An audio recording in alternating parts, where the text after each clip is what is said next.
Buenas tardes, doctor. Buenas tardes, compañeros. El tema que le ha tocado exponer a mi grupo es implantación anormal de la placenta. Mi nombre es Jennifer Mayra Puma Castro y comenzaré este seminario hablándoles acerca de la placenta para una mejor comprensión del tema. La placenta, como sabemos, es un órgano complejo, encargado de la secreción de hormonas y enzimas. También realiza el transporte de nutrientes y productos metabólicos y permite el intercambio de gases.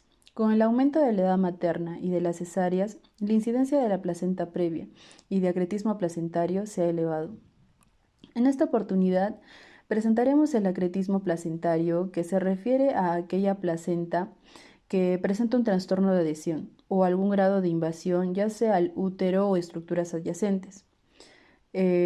Podemos clasificar esta placenta por su grado de invasión y extensión al miometrio. Por su grado de invasión se divide en tres, que es la placenta acreta, increta y percreta. La placenta acreta es la normalidad más frecuente. Estamos hablando del 75% de los casos, donde las vellosidades coriales se adhieren al miometrio. La placenta increta y percreta representan el 18 y el 7% respectivamente. Por su extensión también se divide en tres. Puede ser focal, parcial o total. Si estamos hablando de una extensión focal, solo involucra pequeñas áreas de la placenta como un cotiledón. Si hablamos de una parcial, involucra dos o más cotiledones. Y si estamos hablando de una extensión al miometrio total, la superficie completa de la placenta está anormalmente adherida. Ahora pasaré a explicarles a profundidad lo que es la placenta acreta. Bueno, la placenta acreta es la complicación trofoblástica que origina la adherencia anormal al miometrio por ausencia total o parcial de la decidua basal y desarrollo incompleto de la capa de fibrina denominada adenita Busch, así como la alteración de la cauca verdadera que desarrolla penetración de las vellosidades coriales al miometrio.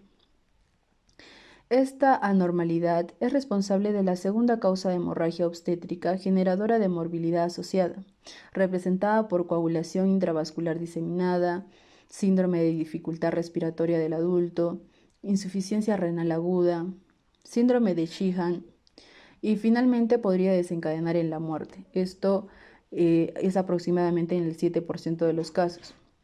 Se asocia a una alta morbilidad y mortalidad perinatal, por lo que es realmente imprescindible realizar el diagnóstico lo más temprano posible para poder prever todas estas complicaciones.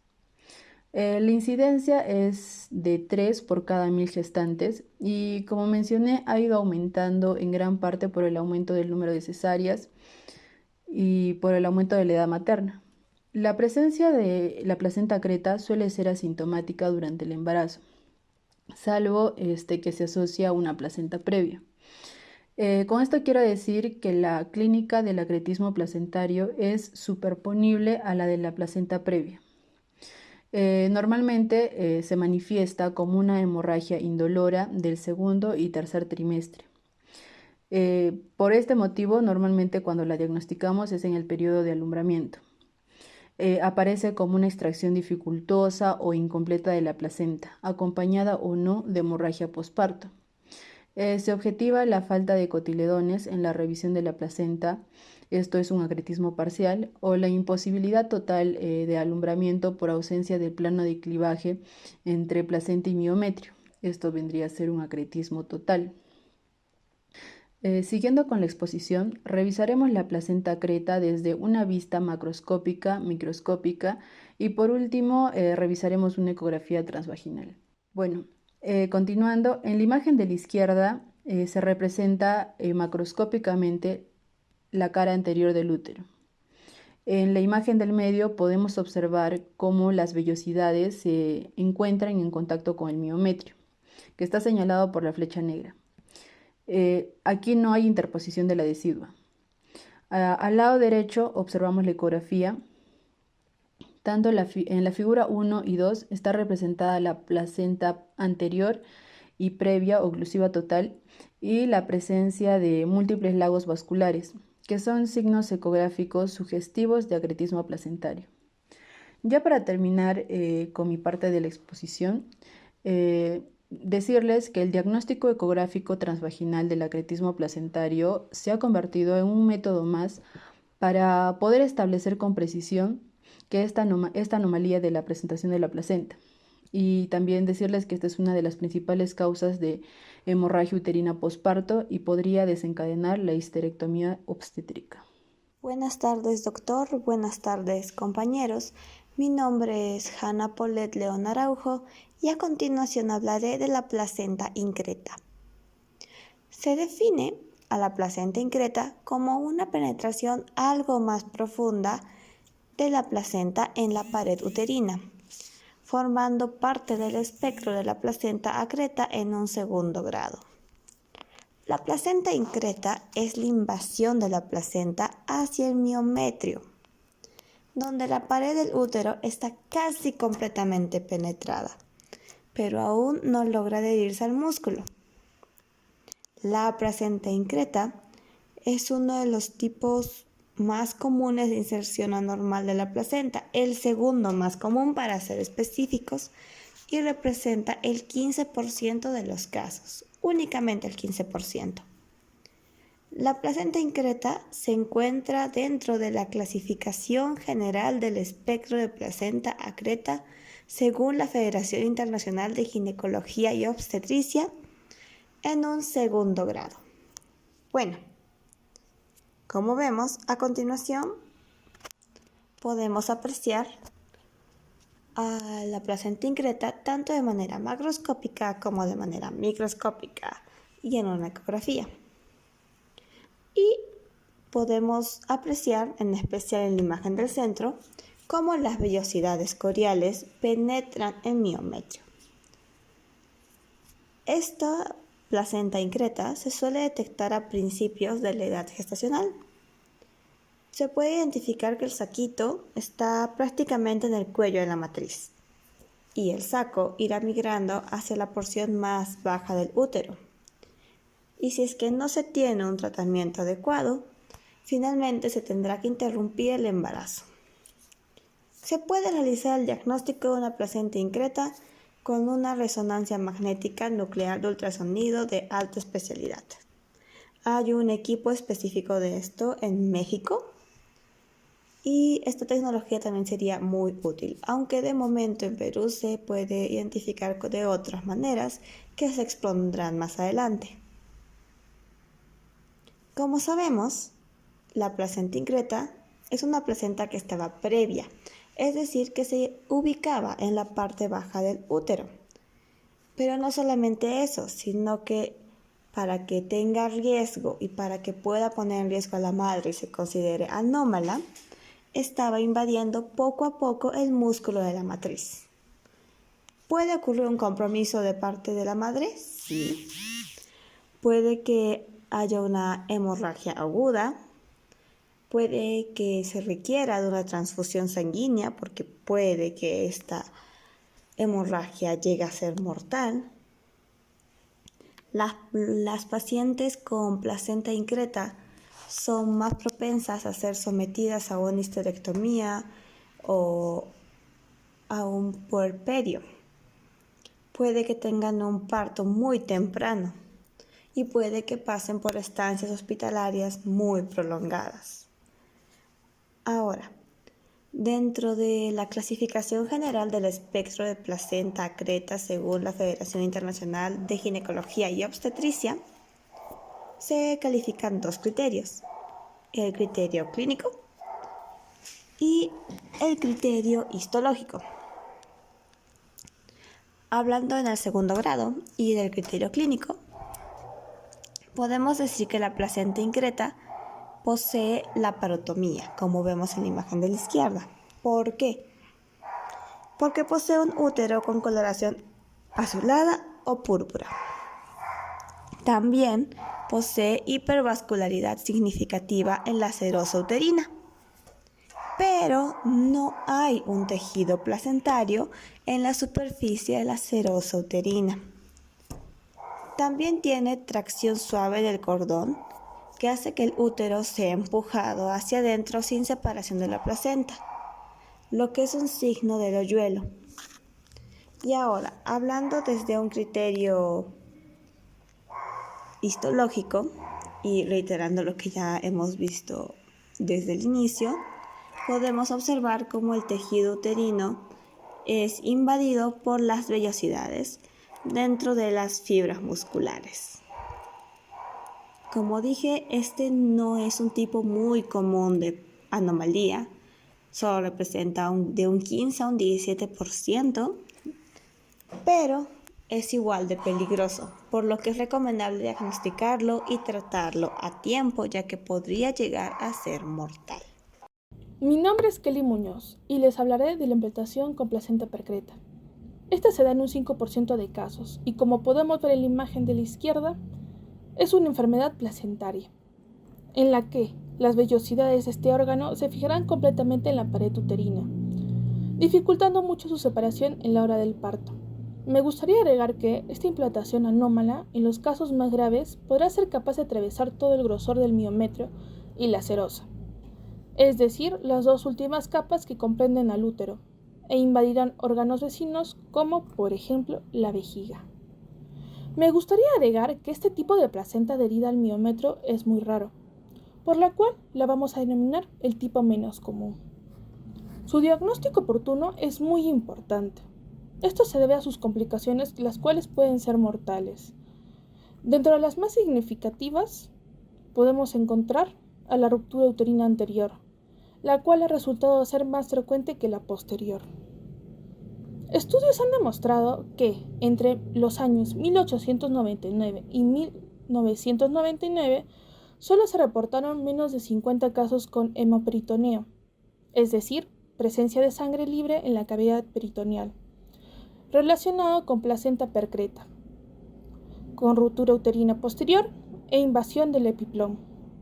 Evaluando desde un punto de vista embriológico, la desnuda del embarazo se considera como una barrera que previene la invasión del trofoblasto. Este efecto parece ser temporal, pues sabe que al inicio de la gestación hay un paso temprano a través de ella, de células de citotrofoblastos que llegan al miometrio. En el año 1973 se hipotizó que extraordinariamente ocurre ausencia parcial o total de la decidua basal, perdiéndose el efecto de barrera. Es por eso que este cuadro clínico se conoce como placenta acreta, la cual cursa con incremento en la morbilidad y mortalidad materno-fetal. La mortalidad materna reportada está entre 7 y 11,4%. La rotura uterina por perforación de la pared uterina anterior con invasión a vejiga ocurre con más frecuencia que la posterior. El hemoperitoneo es más raro aún, pues estudios realizados han demostrado que en los años 100 anteriores a 1999 solamente se habían reportado menos de 50 casos. En los sistemas de búsqueda de publicaciones inglesas y latinoamericanas revisadas no se encontraron casos con invasión a epiplom. Cabe recalcar que en Latinoamérica se han registrado 199 casos con placenta acreta, de los cuales 34 eran placentas percretas. Y estos últimos, en 9 se consiguió certeza diagnóstica y en 25 no. Una vez aclarado qué es y en qué consiste la implantación con placenta percreta, procederé con a mostrarles algunas de sus características macroscópicas, microscópicas y su imagenología, tanto como estudio como para diagnóstico. Con respecto a sus características macroscópicas, como podemos ver en la imagen de la izquierda, este tipo de placenta rompe la integridad de la pared uterina, la cual, como podemos ver en la imagen de su costado, la imagen es tomada en la cara anterior de un útero. En su parte inferior se puede apreciar la ruptura producida por la placenta percreta, que emerge a través de la serosa uterina, como se ve en la flecha inferior. Y a nivel fundocorporal se aprecia la histerectomía realizada en la extracción del neonato, como se ve en la flecha superior. Con respecto a las microscópicas, podemos ver que en esta imagen de la pared uterina con 10 aumentos.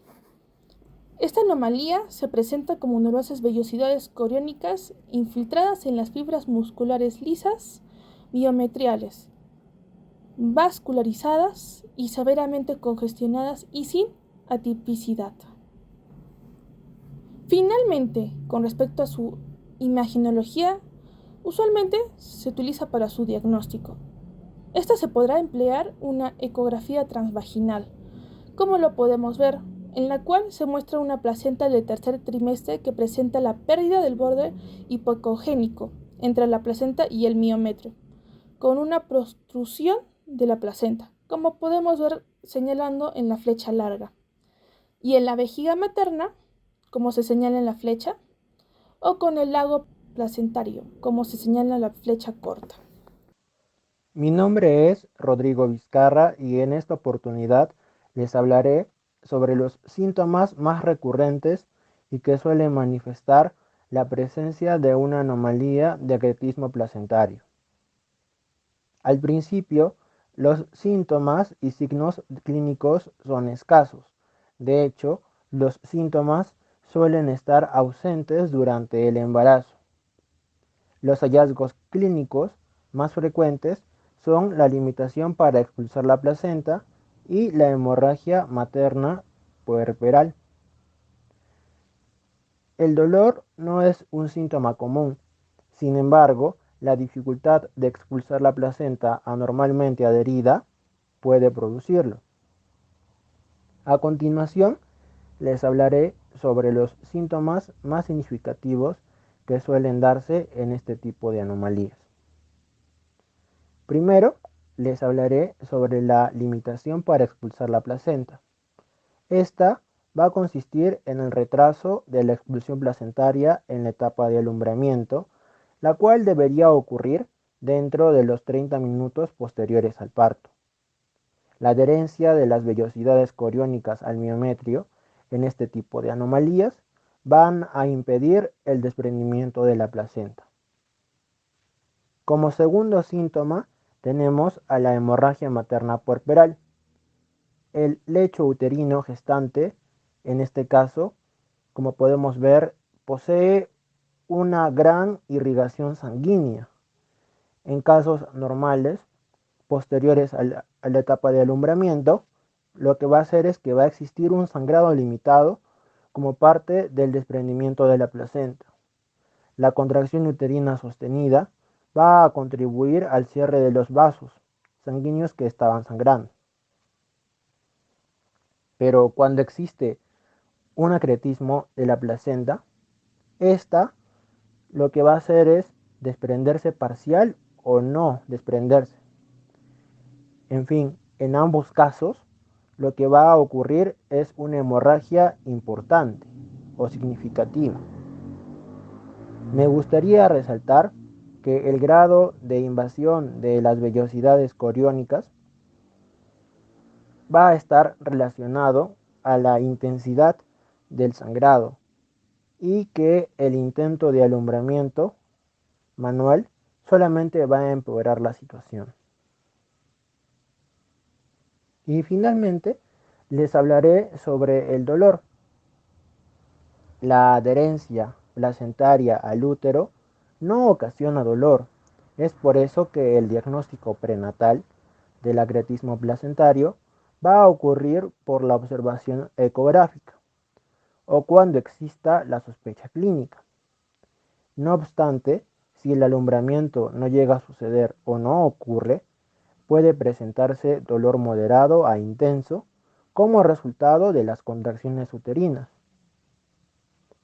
Al igual que ocurre con el sangrado, el alumbramiento asistido o de tipo manual es doloroso y además está contraindicado.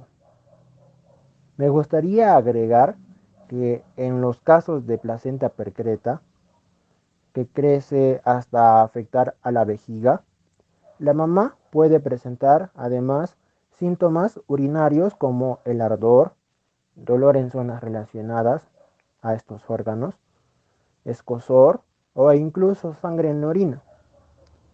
Lo más importante con respecto a la sintomatología es la sospecha durante la valoración de la rutina, sobre todo en pacientes con historia de una o múltiples cesáreas, cirugías uterinas tipo miomectomía, el haber tenido placenta previa, cuando la placenta obstruye el canal de salida del bebé, o placenta acreta, en embarazos anteriores o presentarse placenta previa en el embarazo actual. En el caso de la placenta acreta, suele diagnosticarse a través de una ecografía y por tanto puede verse en una revisión uterina. Y si existe alguna duda, se puede complementar el diagnóstico con el uso de una resonancia magnética de tipo nuclear. A pesar de todo, existen algunos casos de placenta acreta que durante el control prenatal pasan desapercibidas y no son diagnosticadas durante el parto, después de nacer el bebé y cuando nos damos cuenta que no podemos expulsar la placenta. Es por eso que en todo tipo de acretismo y en estos casos se debe revisar meticulosamente la cavidad uterina y tomar todas las medidas necesarias para prevenir y tratar las hemorragias como las ya mencionadas anteriormente. Sin embargo, si no tenemos constancia de que la placenta se ha adherido lo bastante como para no poder desprenderse por sí misma, durante el parto puede haber dificultad para la extracción de la placenta, inversión uterina e incluso sangrado más abundante de lo normal, como ya lo mencionamos. Mi nombre es Valeria Benítez Bustamante y en esta oportunidad hablaré acerca de los factores de riesgo y los riesgos que estas alteraciones placentarias generan en la madre y el bebé. Como sabemos, estas alteraciones placentarias presentan diferentes grados, donde según las capas uterinas comprometidas se clasifican en placenta acreta, increta y percreta, que ya han sido previamente descritas. En relación a los factores de riesgo, vamos a ver que son dos los más significativos, donde podemos encontrar las cesáreas anteriores, que éstas van a aumentar proporcionalmente su riesgo cuando mayor sea el número. La incidencia es más alta en pacientes con antecedentes de cesárea de emergencia, en comparación con cesáreas selectivas, como se puede evidenciar en el presente cuadro. Otro factor de riesgo es la placenta previa. Esta se va a generar cuando el blastocisto se implanta en la proximidad del orificio interno del cuello uterino. Incluso puede llegar a ocluirlo. Vamos a ver que este es un antecedente que se encontraba en el 30% sobre todo de placentas acretas, dejando pues que este segmento inferior vulnerable porque es un área de pobre desidualización. Otro factor de riesgo son las cirugías uterinas, que tienen un 25% de incidencia, donde se pueden generar cicatrices uterinas, por ejemplo, después de una miomectomía. Este es un procedimiento quirúrgico que consiste en extirpar fibromas uterinos o también llamados leiomiomas. Por otro lado, tenemos los degrados o también rasgados uterinos, que se van a hacer tras dilatar el cuello del útero. Se inserta un instrumento dentro de este para extirpar su contenido. Se va a realizar con la finalidad de limpiar la cavidad uterina, principalmente cuando hay un aborto espontáneo o provocado. Otro factor puede ser la infección uterina previa. Asimismo, los defectos endometriales. Acá podríamos citar el síndrome de Asherman. Este es un crecimiento de tejido fibroso sobre una cicatriz como una forma de adherencia en el interior de la cavidad uterina o endometrial. Específicamente se va a dar en una zona donde se haya producido un traumatismo. Como podemos ver en la imagen, esa formación de adherencias intrauterinas. Por otro lado, factores de riesgo como las gestaciones múltiples, la edad materna, el tabaquismo, la raza negra, el tratamiento de reproducción asistida. Y incluso en el caso de una placenta percreta, se van a observar que un factor de riesgo es la ausencia de la decidua basal y de la membrana de Nitabush. Esta es una capa fibrinoide que separa el corion frondoso de la decidua basal y en el parto forma la membrana de separación entre la placenta y el útero, lo cual evita que la placenta pueda infiltrar el miometrio. En relación a los riesgos para la madre y el producto, podríamos ver un riesgo que es la atonía uterina posparto. Esta consiste en la incapacidad del útero de contraerse tras el alumbramiento, lo que va a conllevar a una falta de hemostasia del lecho placentario, generando una hemorragia excesiva. Como podemos ver en la imagen, en una condición posparto normal donde el útero se contrae, pues previene la hemorragia. Pero en caso contrario, donde se genera una atonía uterina, esto va a generar que la hemorragia fluya en el útero. Otro riesgo es el aborto, sobre todo se va a dar en el primero o segundo trimestre de la gestación. Asimismo, una infección intraabdominal o lesión de órganos adyacentes. El mayor riesgo se puede presentar en la placenta percreta, porque vamos a ver que supone el 20% de las hemorragias del tercer trimestre. Específicamente cuando se da una invasión de la vejiga, donde la tasa de mortalidad materna es de hasta un 20%. Va a generar inestabilidad hemodinámica con un posible shock hipovolémico. Como podemos ver en la imagen, se ve como la placenta percreta invade a la vejiga. Asimismo, en la imagen inferior, que es un preparado con hematoxilina e eosina, las flechas negras nos van a indicar cómo esta placenta percreta invade la serosa de la vejiga. Asimismo, puede generar hematuria por afección vesical, lesiones ureterales y fístulas urinarias. Otro riesgo va a ser la imposibilidad de desprendimiento durante el alumbramiento. Vamos a ver que la placenta queda muy fuerte adherida a la cavidad uterina, sin encontrar plano de separación de la misma. A continuación, se presenta un caso clínico. Una paciente de 43 años de edad, con antecedentes obstétricos de 5 gestaciones, es decir, multípera, 2 partos anteriores y 2 abortos provocados, además que estos 2 partos fueron por cesárea, donde se evidencia un factor de riesgo previamente mencionado. Vamos a ver que llega con las bolsas rotas, con salida de líquido amniótico. Se decide interrumpir el embarazo, se realiza sin dificultad, pero en el curso de la misma, durante el alumbramiento, solo se logra extraer fragmentos de membrana, como se puede evidenciar en la primera imagen a mano izquierda, sin lograr encontrar la placenta dentro de la cavidad uterina, decidiéndose a exteriorizar el útero, y se visualiza a nivel del cuerno derecho un aumento de volumen, donde se encuentra adherida la placenta, como se puede evidenciar en la imagen del medio. Y en un primer momento, esta es interpretada como una placenta acreta. Sin embargo, luego del informe de anatomía patológica, se describe una placenta increta, donde cumple las características de que las vellosidades coriónicas se introducen en el espesor del miometrio, ocupando más de 2/3 de su espesor, como se puede ver en la imagen inferior a mano derecha. Lo que podemos ver de este caso clínico es de que se han evidenciado varios factores de riesgo, como que la mujer fuera multípara o las cesáreas previas. Asimismo, podemos ver cómo se evidencia el riesgo de que el alumbramiento no se va a poder, desprender la placenta. Mi nombre es Naira Yonela Quispeanco y el día de hoy hablaré acerca de las técnicas de diagnóstico y el manejo de la situación en estos casos. Clínicamente vamos a ver que el acretismo placentario es asintomático. Habitualmente es un hallazgo que se da durante el control ecográfico, pero que se va a asociar a factores de riesgo. Ahora, en caso de que exista una invasión por parte de la placenta hacia órganos vecinos como por ejemplo la vejiga, claramente la sintomatología va a darse en relación a este órgano. Para lograr un diagnóstico sugerente es importante que se haga entre la semana 18 y la semana 20 y un diagnóstico mucho más certero cerca de la semana 32. Básicamente el diagnóstico se limita a lo que son ecografías, ultrasonidos, ecografía Doppler a color, resonancias magnéticas. Sin embargo, para poder tener un diagnóstico más definitivo es importante que se realice por medio de la histopatología, ya que se debe comprobar la invasión de las vellosidades coriónicas y determinar también qué grado de profundidad tiene para poder clasificarlas dentro de las ya mencionadas. También el diagnóstico se puede realizar durante el periodo de alumbramiento. Se verá claramente una severa hemorragia obstétrica porque existe una ausencia de desprendimiento de la placenta.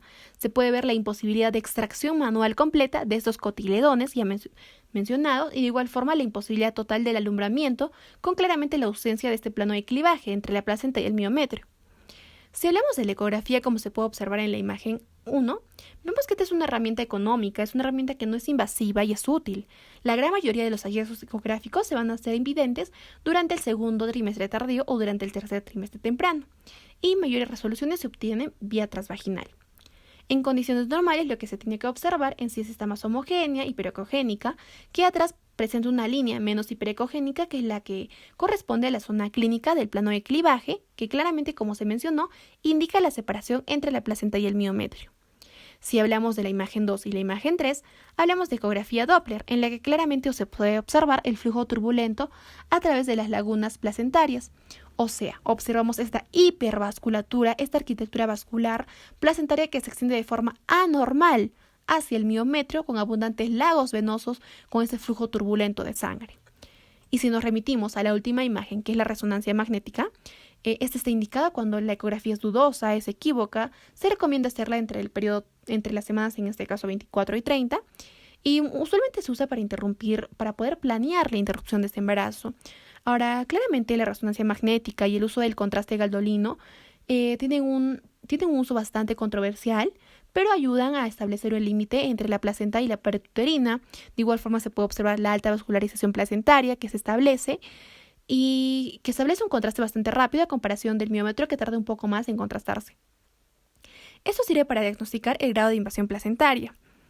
De igual forma, se ha observado fuera de estas imágenes que podemos diagnosticar el acretismo mediante los procedimientos, en este caso del legrado, durante el procedimiento del legrado, porque se manifiesta un sangrado profuso, incontrolable.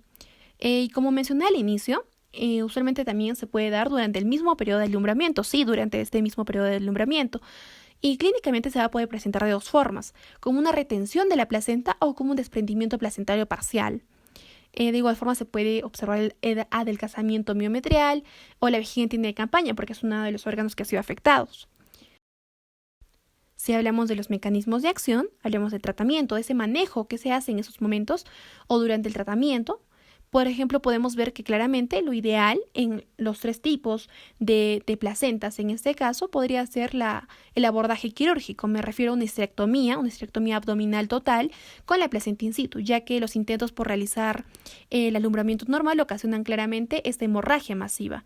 Algo importante de mencionar es que estas técnicas de histerectomía tienen que ser planteadas de alguna forma con el ideal de poder mantener esta disminución de la posibilidad de lesionar otros órganos. Por ejemplo, hablamos de la vía urinaria, entonces tratar de disminuir esa posibilidad de lesionar estos otros órganos, ¿no?